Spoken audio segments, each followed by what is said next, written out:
Hey everyone, this is Russell with Geek.com, and we took a look at the World of Tanks beta for the Xbox 360 over the weekend. They had several different beta windows open throughout the holiday weekend where it was very much matchmaking, and pretty much, just basic matchmaking or capture the flag or capture the base style games.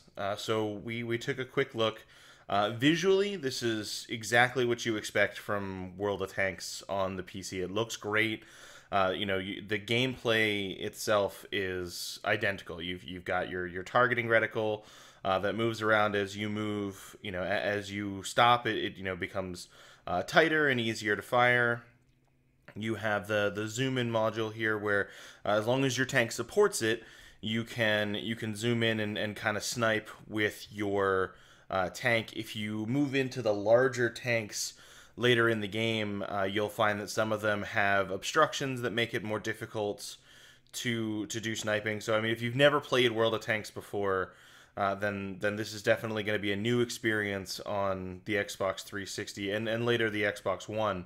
The controller inputs for this were really simple. Again, pretty much exactly what you would expect. The left joystick handled all of your acceleration movements and all of your rotation, which ends up being a little clumsy sometimes.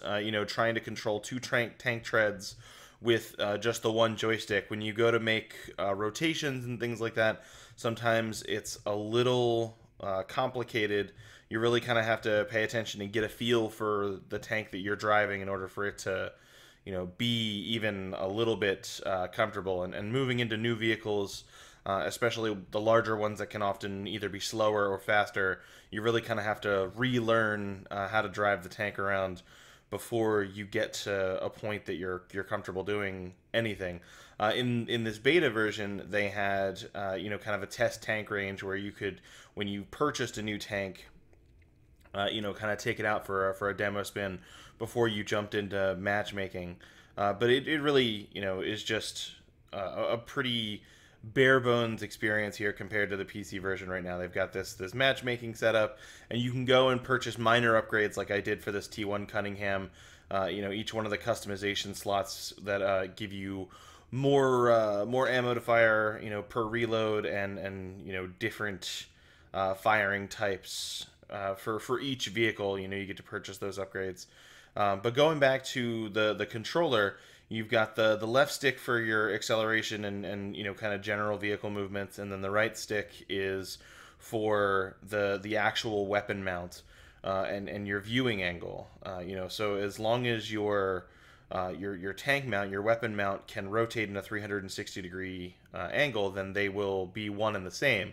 Like with this T1 Cunningham, anywhere that you are moving, the weapon mount will eventually fall in line with that center reticle. But it's not always the case, with the larger vehicles. So it requires some attention there. The left trigger for the Xbox enables the zoom feature, and the right fires. And it all works, very, very simple. You've got your A button for switching weapons, and once you get the feel for it, it's very fluid. They ported the actual gameplay to the console really, really well, and the matchmaking here for this mode, they broke out into multiple difficulty levels based on the vehicle that you had. So if you had light tier 1 tank, then you're only fighting light tier 1 tanks. For this match here, the only tanks on the field are the two tanks that you start out with when you first log into the beta, which is the T1 Cunningham and the Light Tractor. And both of these vehicles, they're incredibly light, and so what you've got in this match is capture the flag, where you can either take over the enemy's base, or you can destroy everyone that's in the map. You can also be put into a different matchmaking set where it's much smaller groups, groups of 3 or groups of 2, for a single base capture. And again, you can either capture the base or you can take everyone out that is in the area. But you really only had those two for the weekend, and over the weekend, the gameplay improved dramatically. There was some lag early on that got fixed pretty quickly. It was really clear that each day there were some minor improvements that made gameplay pretty exciting. So while still very beta, and you're only going to get access to this if you requested access way back during the announcement at E3. Then you'll probably get access either for the next beta key or the one after. But it's obviously something that they're going to continue to tweak and improve so that they can deliver the PC quality that World of Tank players are familiar with here on the Xbox 360 and then eventually the Xbox One. But so far, definitely a lot of positive things here, both visually and the matchmaking set is definitely something that they're working pretty hard on to make sure that you don't have basic tanks taking on tier 5 or tier 4 tanks, which would obviously be pretty difficult. So that's a quick look at World of Tanks beta for the Xbox 360.